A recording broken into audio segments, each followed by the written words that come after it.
Hi everybody, it's great to be back here again on Itamar. This is Shabbat Shira, Shabbat Parashat Bishalach. This week's portion, Bishalach, is also known as the Shabbat of the song Shira. Why? Because we sing Az Yashem Moshe. We are saying the song by the sea when the great miracle took place, when the splitting of the sea and the Egyptians drowning in the sea, in the Red Sea.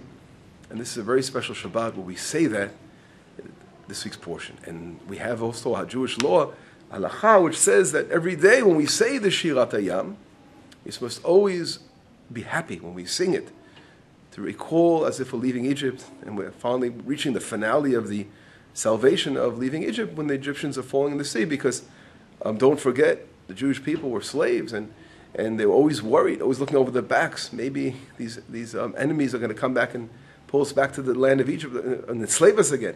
And therefore, when they drowned in the sea, it was over. Now was the time to sing a beautiful song, Az Yashir Moshe. And then sang Moshe Rabbeinu, Ubnei Yisrael, and the people of Israel, Mit Shira. Right? They sang the song on the sea.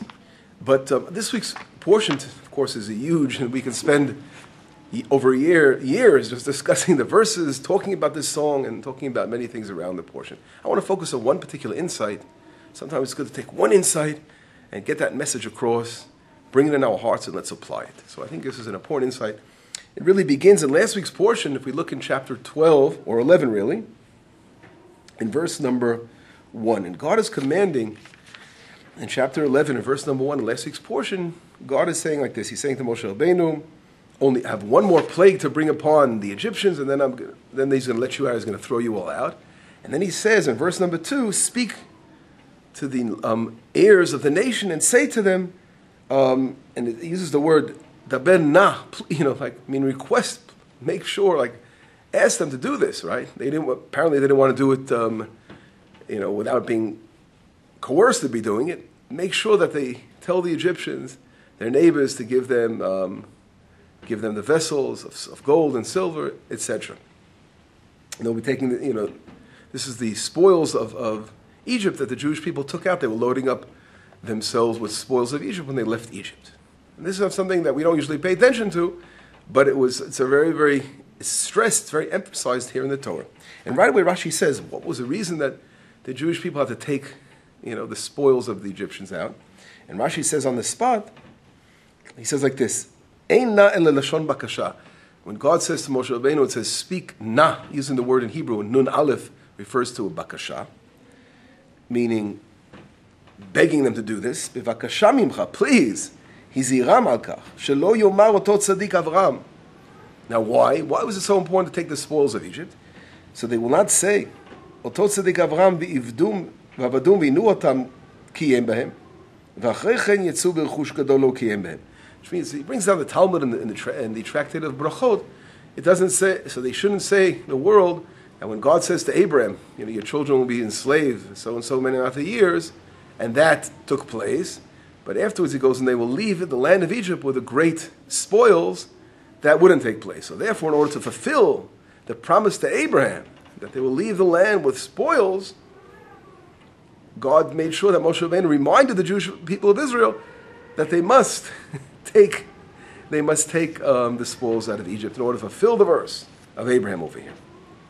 And that's last week's chapter. And if we jump further again to last week's portion as well, and if we look in chapter 12, in verse number 35, it says, this is the actual doing of this commandment. It says, "Ubnei Yisrael asu kidvar Moshe." And the people of Israel did as Moshe said. Vayishalu miMitzrayim klei chesed v'chlei zahav u'smalot. Right? They asked the Egyptians of their garment, their vessels of silver and gold and garments. V'Hashem natan et chen ha'am b'nei Mitzrayim v'yishaynu minetzut Mitzrayim. God gave the grace of the people of Israel within the eyes of the Egyptians, and they did, and they were very happy to give over their gold and silver. And right away, before we jump to this week's portion, the question is was it the right thing to do, to take the gold of silver of the Egyptians and all this, and all their wealth, whatever it was, and when they leave, the Jewish people commanded right away in the 10 Commandments we're going to read next week, it says, Lo tignov, you should not steal. And here, of course, it wasn't stealing because they gave it to us. But whatever it was it the right thing to do anyway? To take, why would you want to take the Egyptians' money, their gold and their silver and their garments? What was the reason for taking that? Was that the right thing to do? And the answer is very simply is that it's brought down in the Torah. We're going to read about it also in the book of Exodus. When someone is enslaved, right? So the person who's enslaved basically is paying off. Let's say he owed money, right? So he's paying off a loan that he owed, right? That's why he's enslaved. He doesn't have money to pay back what he owes. So each year he's making money for the year. Same thing here. The people of Israel being enslaved for so many years, obviously they earned all this money that was really rightfully theirs. It wasn't like something that the Egyptians did a gesture, but they owed it to the people of Israel of all the terrible, terrible slavery and torture they went through for those so many years of bondage. This was a payment to them for what they did. So they're just taking what was, the money that was saved, that basically had it in stocks or had it, whatever you want, in different bank accounts. The Egyptians were holding it for them. That was really rightfully their money. And obviously God wouldn't command them to take the money of the Egyptians unless it was rightfully theirs. And that's what happened in the end. All this, the Egyptians thought they're going to be punishing Israel and torturing Israel, and they would get away from it. They would get away, with it, I'm sorry. And now they ended up paying for it with interest of what they did to the people of Israel. But anyway, with all that in mind, that was the right thing to do, and they had to pay the Jewish people for the slavery. Whatever it is we see in this week's portion, as it opens up something very interesting. And what does it say? Of course, it talks about Vahi Bishalach. I'm not going to read the whole thing, but I'll read the first verse in this week's portion. It's on 13:17. It says like this: Vahi Bishalach Paro ta'am. When Paro sent out the nation of Israel, V'lo nacham elahim derech eretz Plishtim ki karovu.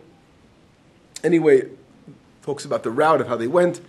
God didn't lead them through the land of the Philistines because it's close. Ki amar Elohim pen yinachem ha'am ki b'otam milchama v'shavu mitzrayima, because they thought that God forbid would want to go back to Egypt, being afraid. They see war anyway. So God took them a roundabout way. And then it says, if we look at verse number 19, it says, Vayikach Moshe tatzmot Yosef imo. And Moshe Rabbeinu takes the bones of Joseph with him. Why? Because Joseph, of course, made the people of Israel swear that they will, when God remembers us, they will take his bones out of Egypt. And it's absolutely so interesting when you think about it. That here, we just spoke about everyone leaving Egypt and taking with them all kinds of spoils of war. And Moshe Rabbeinu, the most important thing for him as the leader of Israel is not to worry about the gold and the silver that is being given to them rightfully. But he's worried about something else that in his eyes is more precious than gold and silver. And that is taking the bones of Joseph, taking out the bones of Joseph out of the land of Egypt. And right away, if you look in certain commentaries, we see a very interesting, where's the word brought down? I saw it in the Rabbeinu B'chayev, first of all, read down his words. And he talks about this whole concept of Joseph taking, of Moshe Rabbeinu taking the bones of Joseph. And he says like this, Ba'od shayu Yisrael, why the people of Israel, mishtadlim b'tzokei haguf, they were worried about their bodies, taking it, right? Umitaskim b'she'elat kesef v'zav, they were worried about the physical, the material world. They were worried about money and silver. Hayam Moshe mitasek b'tzokei hanefesh. Moshe Rabbeinu was worried about things that were a much higher plane, tzokei hanefesh, things that are connected to the soul. B'dvar mitzvah, a mitzvah, fulfilling the word of Hashem, fulfilling the commandments. Ukinyan shekatuv, as it says in Proverbs, chacham lev yikach mitzvot. A person who's a wise heart is going to run after the mitzvahs, as we say, or mitzvot. V'haya b'yad Yosef zchut kvurat aviv. And Yosef, in the hands of Yosef, was the merit of the kvurat aviv, because he again was worried about burying his father Jacob, and he brought him back to Israel, right, to bury Jacob. And therefore, he was zocheh that Moshe Rabbeinu be worried about his burying. Moshe Rabbeinu was merited for even someone greater than him burying him. That was God, obviously. So it's unbelievable. The fact that Joseph worried about his father burying him, then someone greater than him even buried him. That was Moshe, and of course Moshe Rabbeinu, Hashem, God buried Moshe Rabbeinu. As it says, Moshe Rabbeinu was buried in the Gai, and of course no one, it was only between him and Hashem, that whole experience when he was buried and taken by Hashem. But here we see something so powerful, and it's the important lesson, is that a lot of people are always so concerned and worried about the physical, the material, but we see the most important thing in this world is really to worry about the spiritual, to worry about the mitzvot, doing the word of Hashem. This was the lesson of leaving Egypt. Although it was the right thing to do, to take the gold and the silver, and everyone was loading their donkeys down.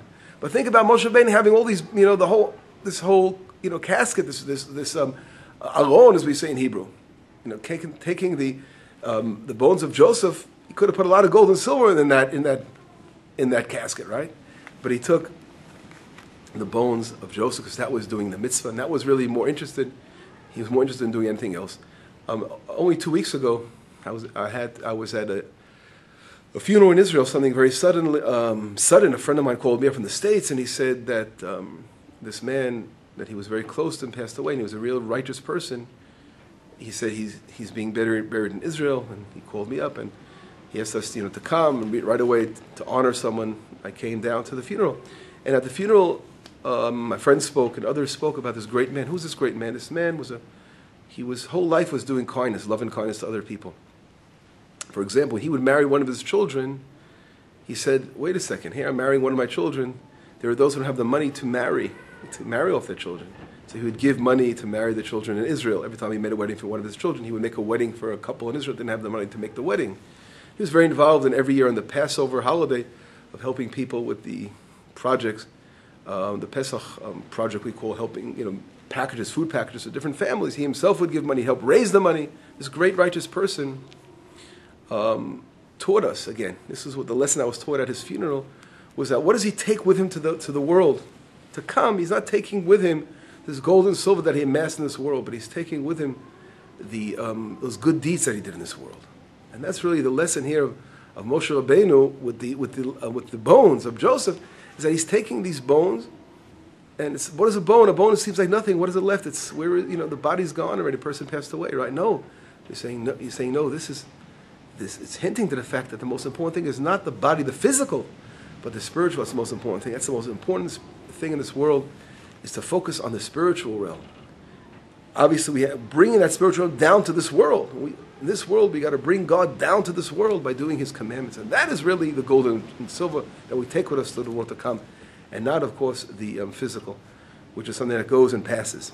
But any of this important message, please take to your hearts, and we will, God willing, be in touch next week. Looking forward again for our next lesson. Have a wonderful Shabbat. It should be Bishalach Tovot. We should have great tidings. Of course, this week we're in a terrible situation. Soldiers were killed on the northern border. We're again in very serious danger here in Israel. And that reminds us that the last part of this week's portion talks about Amalek, the evil Amalek that's always running after us, even here when we're leaving Egypt from our inception as a nation, constantly to this very day, the Chizbal and all these enemies of Israel, the Amalek, trying to destroy the people of Israel. But again, Ki lo yitosh Hashem et amo v'nachalato lo yazov, God will never abandon us, and we will overcome. Shabbat Shalom, Bishalach Tovot.